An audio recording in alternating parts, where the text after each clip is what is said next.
김혜경을 건들수록 김건희가 소환된다. 더불어민주당이 지난 대선 때 이재명 대표 부인 김혜경 씨를 보조한 권향엽 전 청와대 균형인사비서관을 전략 공천한 것을 두고 사천 논란이 확산되니까 악의적인 왜곡이라면서 반박하고 나섰습니다. 사천 논란, 이 사적인 공천을 했다 이런 얘기인데, 아까 또 영등포에서 이재명 대표가 이야기했지만 이번 공천에서 이재명 대표가 사적 공천을 한 거 1도 없습니다. 1도 없어요. 무슨 친명 횡재, 비명 횡사 이렇게 얘기하고 있는데, 아니 시스템 공천으로 떨어질 사람 떨어지고 될 사람 된 게 어떻게 친명 횡재, 비명 횡사가 됩니까? 어떻게 해야 돼? 그러면은 이재명을 욕하는 사람들은 골라서 다 이번에 공천을 줘야 했나? 아니 공천을 하다가 뭐 야로가 생겼다 이럴 것 같으면은 근거를 대라고, 제발 근거를 대고 얘기를 해. 근거가 없어요. 이재명 욕하는 거는. 이재명하고 가까운 사람들은 다 그냥 뭐 무슨 대단한 특혜를 받았다는 식으로. 여러분 이것도 아주 무서운 프레임이 숨어 있는 거 아십니까? 숨어 있는 프레임이 뭐냐면은 이재명이나 김혜경과 가까이 지내면 좆된다 이거예요. 그럼 이게 무슨 효과를 또 부르느냐? 그러면 이재명, 김혜경과 가까워지는 것을 두려워하지요. 물론 이제 이재명 대표와 가까운 사람들의 경우는 뭐 그런 프레임이 있거나 말거나 뭐 영향을 안 받지요. 그러나 뭐 새롭게 또 이재명 대표를 도와서 새로운 나라를 한번 만들어 보겠다는 사람들은 나중에 저 이재명하고 일 같이 했다가 내가 좆되는 거 아닌가, 이 염려를 하게 만든다는 거예요. 그렇지 않겠습니까? 우리 저 쭈시기님, 이잼 대통령 될까봐 두려운 기득권들. 맞습니다. 이런 놈들이 지금 계속해서 이재명 대표 가까운 곳에 있는 사람들은, 그러니까 저는 검찰 수사를 하던 이재명 대표와 가까운 사람들, 그 사람들이 스스로 목숨을 끊는 일들이 많이 발생한단 말입니다. 얼마나 정말 침통하겠어요. 근데 그 사람들이 이재명을 위해서 뭐 이재명에 대해서 불리한 짓을 했다가 불이익 당할까봐 염려가 돼서 스스로 목숨을 끊었다. 이게 이 수구 부패 언론과 수구 정당 국민의힘의 논리 아닙니까? 근데 여러분 생각해 보십시오. 이재명이 지금 정권적 탄압을 받고 있는 상황에서 이재명에게 불리한 진술을 하면은 대박이 날 상황에서 왜 스스로 목숨을 끊습니까? 그렇잖아요, 여러분. 안 그래요? 왜 내가 이재명에 대해서 뭐 얘기하면은 보복을 당할 텐데 이게 염려가 돼서 스스로 목숨을 끊었다. 이 논리를 펴고 있는 것 같은데, 아니 지금 이재명한테 들이받으면은 대박이 나는데 유동규처럼.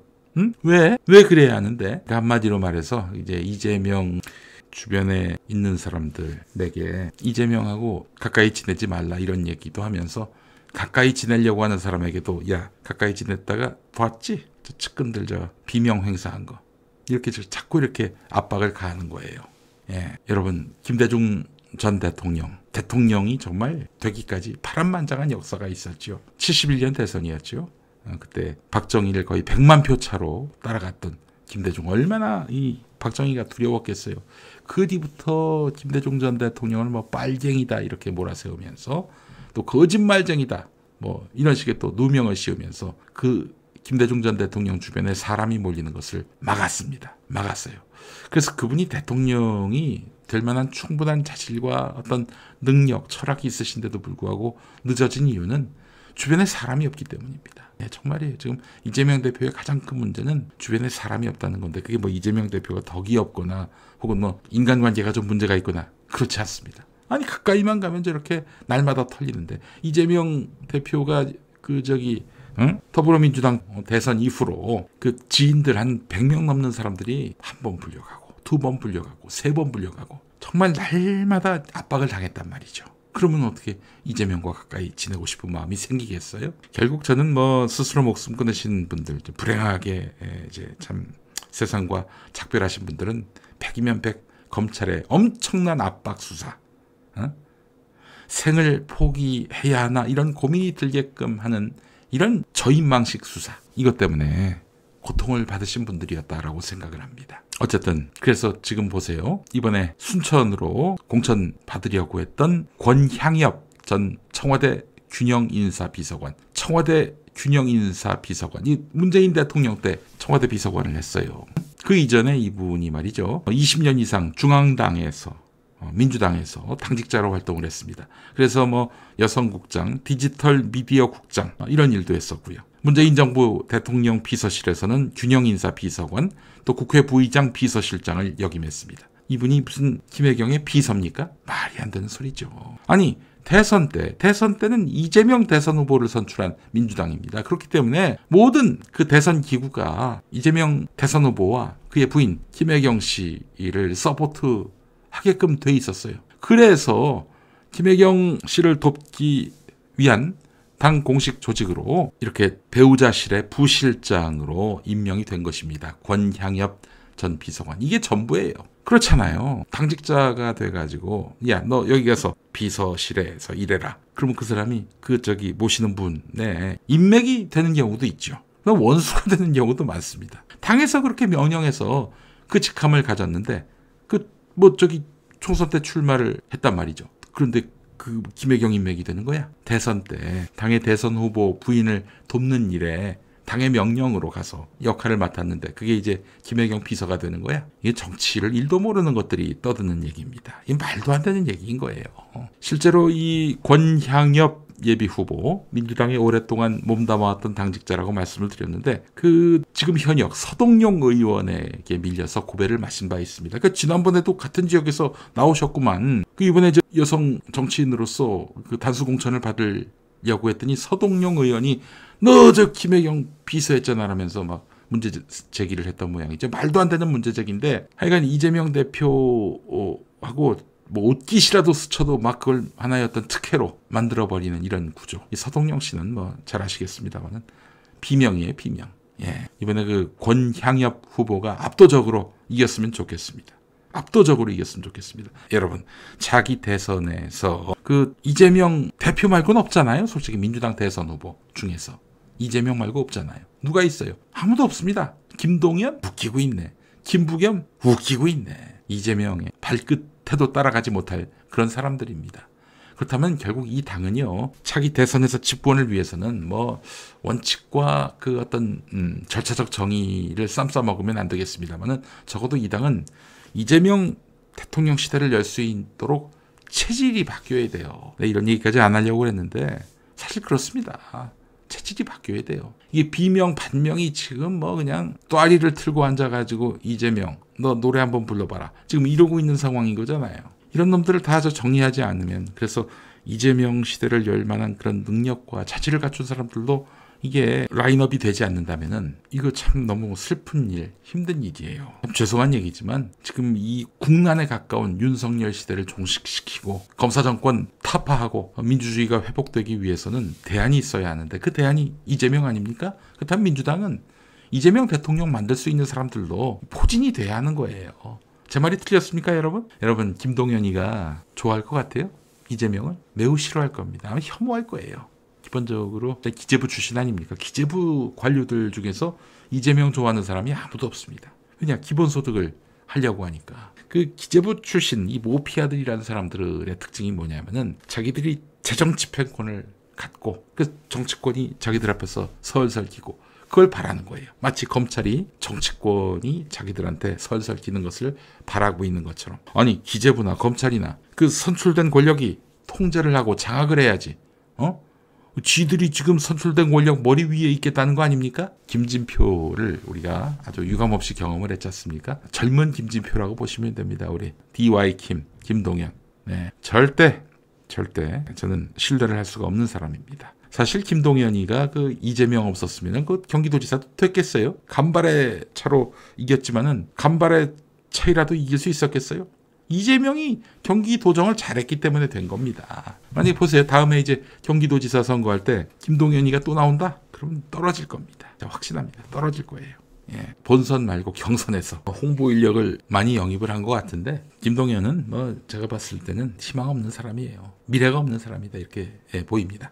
자, 어쨌든 김동연 얘기하다 여기까지 왔는데 이 국민의힘 같으면은 이 지금 권향엽 전 청와대 균형인사비서관 지금 김혜경 씨의 비서로 이제 지금 지목된 권향엽 전 비서관 문제가 이게 문제가 됐겠습니까? 아니 뭐가 문제가 돼요? 능력이 없는 것도 아니고 그리고 당에 대한 충성심이 없는 것도 아니고 그리고 그 지역에서 또 계속해서 출마를 하려고 하는 사람이고 뭐가 모자라.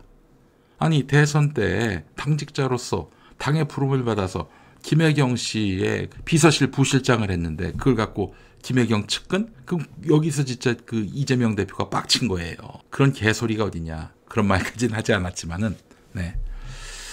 자, 김혜경 씨를 한번 소환하면은 너희들은 그걸 알아야 한다. 김건희도 한번 소환돼.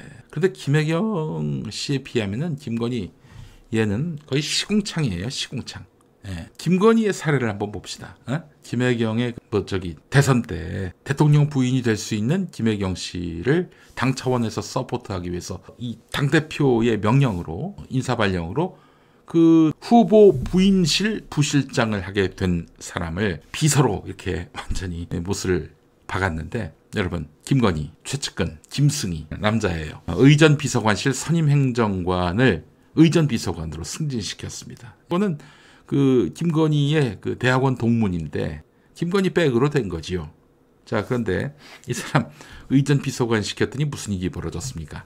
초등학교 3학년 딸이 2학년 후배를 화장실로 불러서 주먹과 PD라고 불리는 리코더로 얼굴과 머리를 때려서 전치 9주의 상해를 입혔습니다. 여러분, 전치 9주면은 진짜 병원 실려가서 입원을 해야 될 정도의 중대 상해입니다.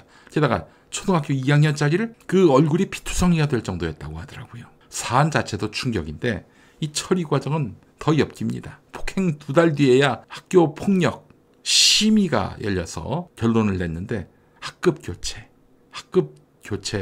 처분이 내려졌습니다. 아니 지금 학년이 다른데 학급을 교체해봐야 무슨 소용이 있습니까? 학년이 다른데 그냥 요식행위를 한 거죠. 게다가 또 김승희 부인은요, 딸의 그 출석 정지가 결정되던 날에 학교를 방문하면서 자기의 그 카카오톡 프로필 사진을 자기 남편 김승희하고 윤석열이가 함께 찍은 사진으로 교체했다고 합니다. 우리 남편 말이야 대통령 모시는 분이야, 알아서 잘 처리해, 뭐 이런 얘기겠지요. 예, 딸의 그 학폭 무마에 윤석열과의 관계를 동원한 것이죠. 예, 참 기가 막힐 노릇입니다. 자, 우리 저 김건희, 이 정말 깜도 안 되는 인간을 지금 의전 비서관 세웠다가 결국에는 김승기가 그만뒀잖아요. 이 김건희 측근 봅시다. 관절 리모델링 특혜 수주 논란을 빚은 업체 대표. 이 사람 저기 코바나 컨텐츠 대표로 있었던 김건희가 주최한 전시에서 2차례 인테리어를 담당했고 후원사 명단에도 이름을 올렸어요. 자, 그래 놓고 관저 공개 입찰이 아니라 수의 계약 방식으로 수주했습니다. 12억 4천만 원짜리인데 공고 입찰부터 시작해서 낙찰까지 걸린 시간이 2시간 49분. 몰래 한 거지. 야, 하여튼 형식적으로 입찰 공고 올라가니까 그때 너 이렇게 얘기했을 거예요. 틀림없이. 자, 그런데 말이죠. 이 업체 대표를 취임식 때 초청을 한 거야. 그 초청했을 때는 보수 유튜버, 심지어는 그 안정권 있죠. 우통 벗고 문재인 전 대통령 자택 앞에서 욕설 시위를 했던 그 친구와 그 누나를 초대했는데 취임식에 그 누나는 또 대통령실에서 근무를 했습니다. 김건희 고모 김혜섭 목사라고 하는 사람, 그 사람 통해서 대통령실에서 근무한 걸로 또 알려졌지요. 또 채용 과정에서 그 여사 인맥이 굉장히 주요하게 작용하지 않았겠냐라는 얘기도 나오고 있고요. 지금 보니까 말이죠. 그 실의 그 직원이 한 400명이었다가 지금 500명이 됐다고 합니다. 500명. 근데 대통령실의 주요 기능이 그 여사님 잘못이든 거라고 합니다. 예, 뭐 보수 쪽 인사로부터 들은 얘기예요. 예, 국가 공권력이 지금 김건희를 위해서 작동하고 있다는 얘기입니다. 여러분, 김혜경이 문제입니까? 김건희가 문제입니까? 이 비교할 여지가 없죠. 뭐 공금을 썼다 해가지고 김혜경 씨가 지금 뭐 온갖 그런 비난과 욕설을 듣고 있는데 그게 10만 원짜리 법인카드 아닙니까? 그 법인카드, 경기도 법인카드 김혜경 씨가 쓴 게 아닙니다. 그 쓴 걸로 아는 분들이 있더라고. 그래서 뭐 액수가 적어서 뭐 좀도둑이다 이렇게 얘기하는 인간도 있는데 김혜경 씨가 먹은 게 아니에요. 결국 김혜경 씨는 몰랐어요. 그 10만 원짜리 법인카드 쓴 거를. 그리고 쓴 사람들끼리 이거 김 여사가 알면 안 된다라고 서로 얘기한 그런 흔적도 있습니다. 근데 김혜경을 기소했어요. 윤석열 정권이. 자, 근데 우리 김건희는 어떻습니까? 300만 원 디올백, 150만 원 이상의 고급 향수 이거 받아 챙겼습니다. 근데 얘는 뭐 기소가 뭡니까? 출석 조사도 받지 않았어요. 지금 검찰이 수사를 하고 있는지 모르겠습니다. 아울러 그 대통령 부인 되기 전에 도이치모터스 주가 조작 사건, 지금 여기 공범들은 다 1심 끝나고 2심 하고 있는데 본인은 아직 검찰에 출석도 하지 않았습니다. 지금 김혜경을 문제 삼을 때입니까? 김혜경은 뭐 잘못한 게 없는데 막 의문의 1패, 의문의 2패, 의문의 3패, 의문의 참패를 당하고 있습니다.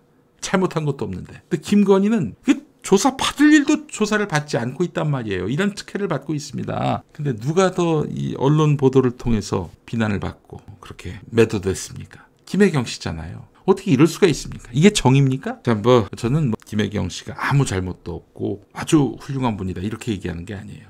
아니, 누구를 잘못했다라고 얘기할 때는 근거를 갖고 얘기를 해야 되는데 김건희는 잘못이 있는데도 비판을 받지 않고 김혜경은 잘못이 없는데도 비판을 받아요. 어쩌라는 겁니까 이게 도대체? 죽으란 얘기야 뭐야? 아, 정말 참. 자, 하여간 김혜경을 앞으로 계속 건드리시면 김건희는 소환될 수밖에 없다는 것, 이거 아시고 앞으로 그 김혜경을 거론하시기 바랍니다. 예, 그럼 아마 김건희 못 건들 겁니다.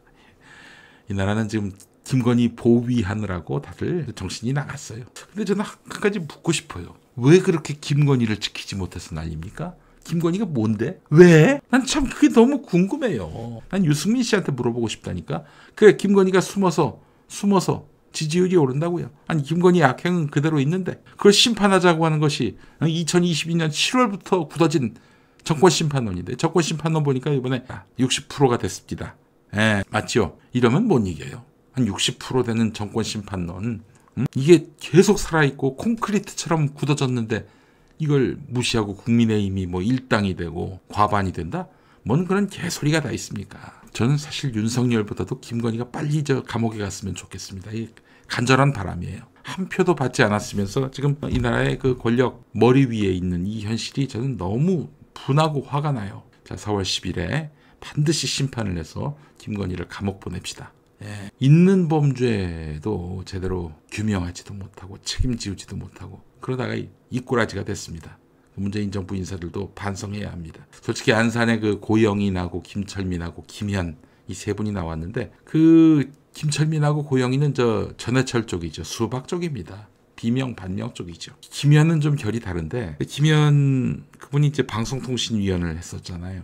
부위원장도 하시고 언론개혁을 충분히 할 수 있었는데 방송개혁을 충분히 할 수 있었는데 못하셨어? 뭘 하셨는지 모르겠어. 그러면 좀 책임을 져야 되는 거 아닌가 하는 생각이 들면서도 김철민이나 고영인이 되는 것보단 낫다라는 생각도 해봅니다. 안타까워요. 슬퍼요. 자, 지금 뭐 언론에서는 국민의힘 공천이 조용한 공천이라고 말하고 있는데 엊그저께 이틀에 걸쳐서 국민의힘 서울 노원을 당협위원장이 공천 탈락에 반발해서 국민의힘 당사 앞에서 분신을 시도했죠. 불을 피웠던 모양입니다. 구속영장이 청구됐다고 합니다. 사실 공천을 받으려고 했는데 받지 못하게 된 분들의 그 비통한 마음을 제가 좀 압니다. 예, 저는 전략 공천되고 거기서 준비했던 너댓분이 좌절하고 절망하는 모습 보면서 마음 한켠에 참 큰 부채감이 있고 제가 정치를 그만둔 이유 중에 하나이기도 해요. 예, 그분들한테 너무 미안해서. 그 기회가 그분들한테 있었으면 어쩌면 조용히 당선되고 민주당 의석 플러스 1이 될 수 있었을 텐데 제가 뭐 욕심내서 그 자리 달라고 한 건 아니었지만 참 그분들에게 정말 미안한 마음이 있어요. 여러분, 아파트를 팔았습니다. 후보가 되지 못하면은 돌려받는 게 없어요. 당의 후보가 되지 못하고 그냥 경선에서 멈추면 그 돈 다 자기가 그냥 감당을 해야 됩니다. 본선에 나가서 15% 이상 득표를 해야 그 선거 비용을 보전받아요. 10%면은 절반의 선거 비용을 보전받고. 근데 본선에 나가지도 못한 사람들은 그동안 경선 과정에서 쓴 거 다 그냥 날리는 거예요. 아휴, 참. 우리 장소영님, 여론조사 MBC 보고 놀랐습니다. 어떻게 이렇게 차이가 납니까? 투표 포기시키려고 별짓 다 하네요. 오늘 유승민 보고 실망했어요. 여론조사 보수 과표집 알면서도 터무니없는 얘기를 하는데 참 실망했습니다. 예, 그러셨죠. 근데 생각해보세요. 내가 지금 민주당 패널로 나왔단 말이야. 유시민 작가처럼. 근데 결과가 굉장히 좀 기분 나쁘게 나왔어요. 그러면 어떻게 해야 됩니까? 누구를 바라보고 정치합니까? 우리 같은 사람들은 유승민 전 의원이 그래도 보수에서 할 말하는 부분으로서 지금 보수는 이번에 선거 굉장히 어렵겠다. 깊이 반성해야 된다. 만약에 이렇게 말한단 말이죠. 우리의 기대대로. 정말 그렇게 얘기하면 어떻게 되겠어요? 그 진영에서는 이제 그야말로 파묻히는 거예요. 매장당하는 거예요. 할 수 없어요. 그래서 지금 뭐 당의 대변인 모드로 돌아섰는데 본인도 깝깝하다, 이번 선거 어렵다라고 생각을 할 겁니다. 예. 자, 그 뭐 사실 장일시뿐만 아니라 윤핵관 장제원 지역에 그 최측근이 단수 공천됐단 말이죠. 거기서 준비했던 송숙희 전 사상구청장, 예, 중앙당사 앞에서 삭발을 했습니다. 검사 출신이 단수 공천된 경기도 시흥갑 지역구에서는 예비 후보의 배우자가 공천에 불만을 토로한 다음 집을 나가서 극단적인 선택을 하기도 했습니다. 예. 그 한동훈의 1호 영입인재 정성국 전 한국교총회장이 단수 공천된 부산진구 갑도 다른 예비 후보들이 낙하산 공천이라면서 거세게 반발하고 있고, 하여간 이런 당내 반발이 당사 가면은 확연히 드러납니다. 근데 그런 건 보도가 안 돼요. 민주당사 당사 앞 조용합니다. 뭐 없어요, 저항하는 사람들이.